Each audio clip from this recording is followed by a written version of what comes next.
مهدان ذنب لهين مو نجرا مي معصومين منهم ذنبي ونقد عيا لكن نحريستي إلهي باللارن إلهي نحريستي سر رجيننا مر والبكقوسا مينو دad kana ka quudin mayna naxariista ilaahay dadkana ka quusin mayno markuu jannadii arka naciimteedii afar shay oo adduunyada inta la joogay qofka bini aadanka nolosha ku qaraareynaysay ayaa ahlal jannaha maskaxdooda ku soo dhici doona waa afartee waa geeridii waa gabowgii waa baahidii waa bogtaantii afartaaba maskaxdooda ku soo dhici doonta ma naciimka intan leeg ayaa ilaahayna siiyey markaas afarta xasuusanayaan baa la yiri xaga sara laga dhawaaqi oo la oran doona ya ahlal janna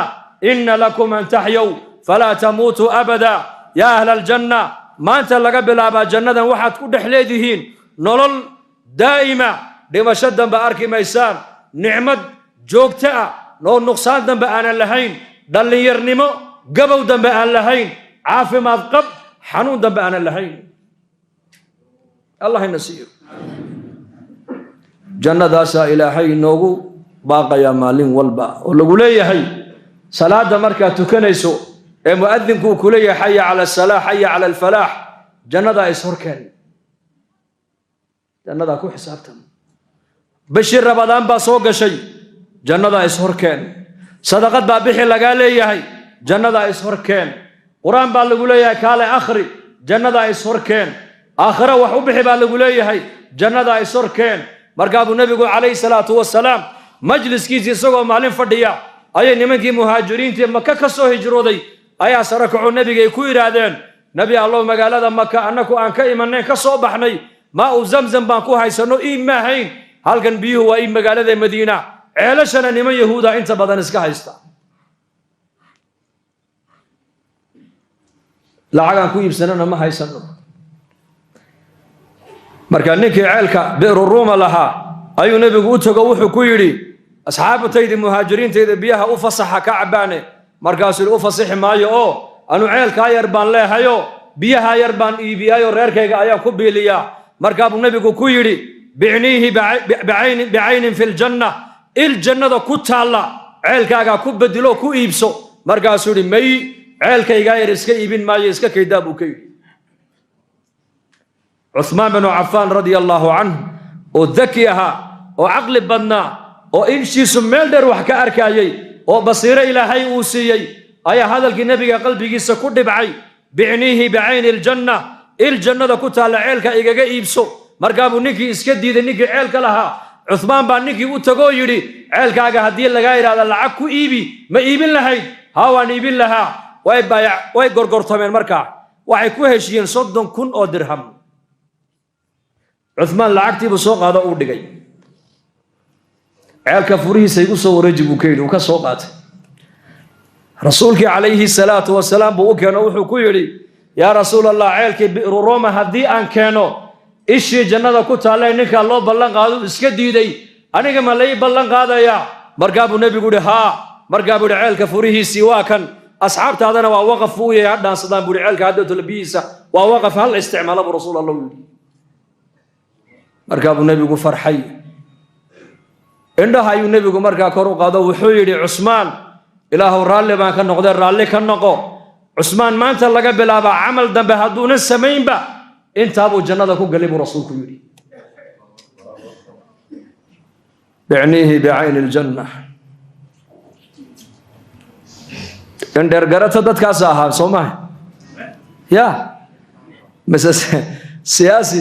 salaadna tukanayn baa lagu oran indar garata weeyaan oo kontonka sano soo socda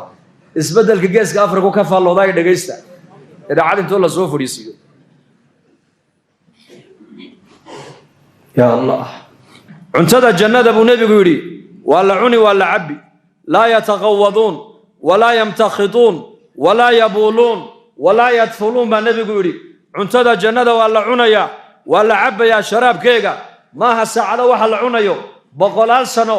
kumayaal sano la cuni doona cunada la cunaya buu nabigu leeyahay saxara noqoni mayso kaadin noqoni mayso duufiya siiniya qanduufiya qaaqatana noqoni mayso oo hadaa maxay noqonaysaa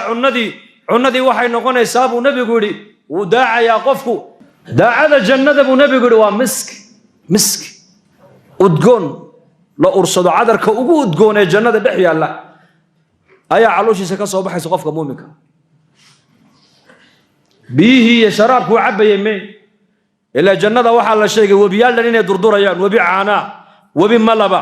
webi khamriya webi biyoah intaabaa hoostaada maraya markaasaad cabbaysaa haddaad maanta cabtid markaaba baytalmeyga ayaad u baahan oo kaadi baa ku qabanaysa habeenkiina 2-3 jeer buu qofku kacayaa xilligu dhulku qabow yahay ahlaljannaha miyaa may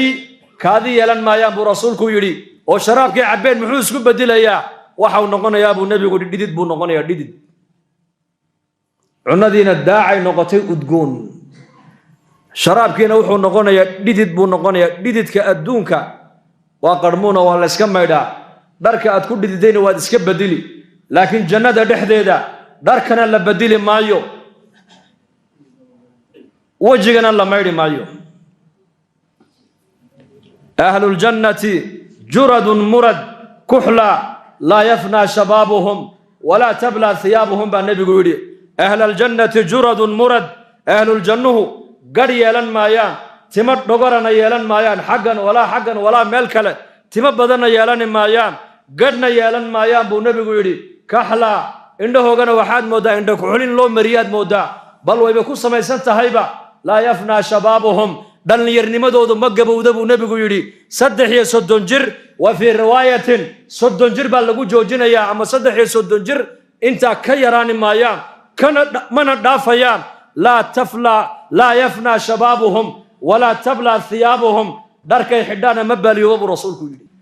addoon baa lala soo keliyoobi doonaa banka qiyaama buu nebigu yidhi oo la odhan doonaa adiga rabbi baa kuu yeedhaye soo kac markaasaa ilaahay caza wajalla sitrigiisaa ilaahay huwini doonaa markaasuu ilaahay addoonka uu la hadlayaa hadalka addoonkiiyo rabbigiisa dhex maraya makhluuqu maqli maayaan malaa'igtu maqli maayaan muqarrabiintu maqli maayaan waa laga qarinayaa waxa uu ilaahay qirsiin doonaa dunuubtii adduunka dusheeda addoonkan uu ku qarsanayay baa ilaahay u sheegi doonaa markaasuu ilaahay odhan doonaa addoonkaygiiyow dembigii caynkaas iyo caynka ahaa ee maalin heblaayo halka aad ku samayseen ma xasuusan tahay markaasuu leeyahay markaa buu ilaahay odhan doonaa adduunka dusheedana waan ku asturay maantana waa kuu dembi dhaafay kitaabkiisaa gacanta midig laga siinayaa deedna xagga ayaa jannadu u ordaya markaas allah inaga dhigo kuwaas